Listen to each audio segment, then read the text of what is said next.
జూబ్లీహిల్స్ నియోజకవర్గం యూసఫ్గూడలో మాజీ మంత్రి హరీష్ రావు పర్యటిస్తున్నారు. లైవ్ ద్వారా చూద్దాం.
జూబ్లీహిల్స్ ఉప ఎన్నికల ప్రచారంలో భాగంగా రాష్ట్ర ప్రజల్ని కాంగ్రెస్ పార్టీ ఏ రకంగా మోసం చేసిందో ఇంటింటికి బాకీ కార్డును అందించడం జరుగుతోంది.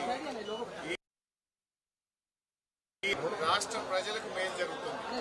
కాంగ్రెస్ గ్యారంటీ కార్డులు పంచి ఇవాళ 22 నెలలైన ఏ ఒక్క గ్యారంటీ కూడా అమలు కాలేదు. జూబ్లీహిల్స్ ఎన్నికల్లో కాంగ్రెస్ ఓడితేనే ప్రజలకు గ్యారంటీలు అందుతాయి. ఇవాళ రేవంత్ రెడ్డి గారు ఏ గ్యారంటీ ఇవ్వకపోయినా ప్రజల్ని నేను మోసం చేసినా నాకు ఓట్లేస్తారని ఇవాళ రేవంత్ రెడ్డి గారు భావిస్తా ఉన్నారు. ఇవాళ జూబ్లీహిల్స్ లో కాంగ్రెస్ ఓడితే రేవంత్ రెడ్డి కుర్చీ ఏం పడిపోదు, కాంగ్రెస్ ప్రభుత్వం ఏం పడిపోదు.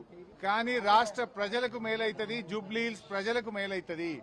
మా చెల్లికి మహాలక్ష్మి కింద నెలకు 2500 అందాలన్నా, మా తాతకు నెలకు 4000 రూపాయల పెన్షన్ రావాలన్నా, నిరుద్యోగ యువతకు 2 లక్షల ఉద్యోగాలు రావాలన్నా, విద్యార్థులకు 5 లక్షల భరోసా కార్డు రావాలన్నా, కాలేజీల్లో చదివే పిల్లలకు ఫీజు రియంబర్స్మెంట్ రావాలన్నా, ఆడపిల్లలకు స్కూటీలు రావాలన్నా, ఆడపిల్ల పెళ్లికి తులం బంగారం రావాలన్నా, రైతన్నకు 15,000 రైతు బంధు రావాలన్నా జూబ్లీహిల్స్ లో బీఆర్ఎస్ ను గెలిపించాలి, కాంగ్రెస్ ను ఓడించాలి.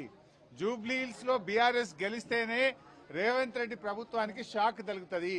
మేము గ్యారంటీ కార్డులు ఇచ్చి ప్రజల్ని మోసం చేసినాం గనక, ప్రజలకిచ్చిన మాట తప్పినాం గనక 100 రోజుల్లో 4000 పెన్షన్ ఇస్తామని, 100 రోజుల్లో అక్కా చెల్లెలకు 2500 మహాలక్ష్మి కింద అందిస్తామని మాట తప్పినందుకే జూబ్లీహిల్స్ లో ఓడించారు అని వాళ్లకు సోయ వస్తుంది, కనునిప్పు కలుగుతుంది.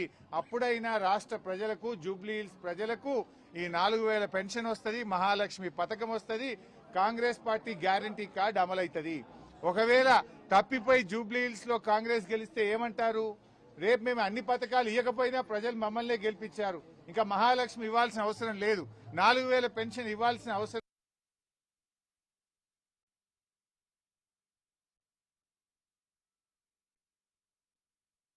రేవంత్ రెడ్డి అనడా? అంటే మోసం చేసిన కాంగ్రెస్ కు మీ ఓటుతో గుణపాఠం చెప్పండి. ఇవాళ జూబ్లీహిల్స్ లో కాంగ్రెస్ కు ఓటేయడం అంటే మన వేలుతో మన కన్ను పొడుచుకోవడం. మోసం చేసిన కాంగ్రెస్ నేను జూబ్లీహిల్స్ నియోజకవర్గ ప్రజల్ని కోరుతా ఉన్నా. ముఖ్యంగా కాంగ్రెస్ డబ్బుల్ని నమ్ముకున్నది, అధికార దుర్వినియోగాన్ని నమ్ముకున్నది, పోలీసులను నమ్ముకున్నది. జూబ్లీహిల్స్ మా యువతకు, మహిళలకు మేము ఒక్కటే చెప్తున్నాం, మనస్సాక్షిగా ఓటేయండి. డబ్బులకో మద్యం సీసాలకో మనం అమ్ముడు పోవద్దు. రేవంత్ రెడ్డి డబ్బులను, మద్యం సీసాలను మీ ఎడమకాలతో తన్ని మీరు బీఆర్ఎస్ పార్టీకి ఓటేసి మాగంటి గోపీనాథ్ సేవలను గుర్తించి మా అభ్యర్థి మాగంటి గోపీనాథ్ గారు ఏ రకంగా అయితే మీకు సేవలు అందించారో మా అభ్యర్థి సునీత గారు కూడా, ఆమె పేదల మనిషి, ప్రజల మనిషి, ఒక సగటు మహిళగా మహిళల కష్ట సుఖాలు తెలిసిన మనిషి. సునీత గారు ఎప్పటికప్పుడు మీ బస్తీల్లో తిరుగుతూ సగటు మహిళగా ఈ మహిళల కష్టాలను, జూబ్లీహిల్స్ అభివృద్ధికి, జూబ్లీ హిల్స్ ప్రజల కష్ట సుఖాల్లో తాను పాలు పంచుకుంటది. గోపి గారి అడుగు జాడల్లో నడుస్తుంది. గోపి గారికి నిజమైన నివాళి అర్పించడం అంటే మాగంటి సునీత గారిని గెలిపించడమే. దయచేసి జూబ్లీ హిల్స్ ప్రజలారా, మా ముస్లిం సోదరులు, जितने भी हमारे जुबली हिल्स के मुसलमान भाई बहनों हैं, आप सबसे सलाम करके मैं एक ही बात बोलना चाहता हूं।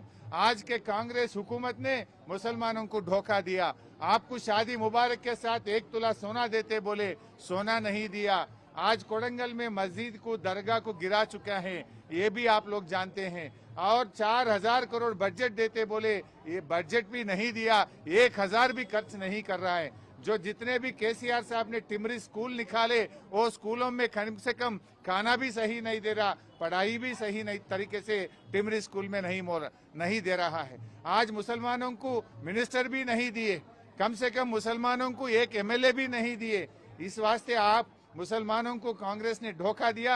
जब केसीआर साहब थे, डिप्टी सीएम बनाए, होम मिनिस्टर बनाए, रेवेन्यू मिनिस्टर बनाए, बहुत अच्छी तरीके से बजट भी दिए, बहुत अच्छा काम कर चुके हैं। आप सबसे मैं एक ही गुजारिश करता हूं, जो मुसलमानों को कांग्रेस पार्टी ने धोखा दिया, आप उनके आपके वोट से कांग्रेस पार्टी को जवाब दीजिए। हमारे मागंटी गोपीनाथ के बीबी मागंटी सुनीता जी को आप वोट देके उनको जिताइए।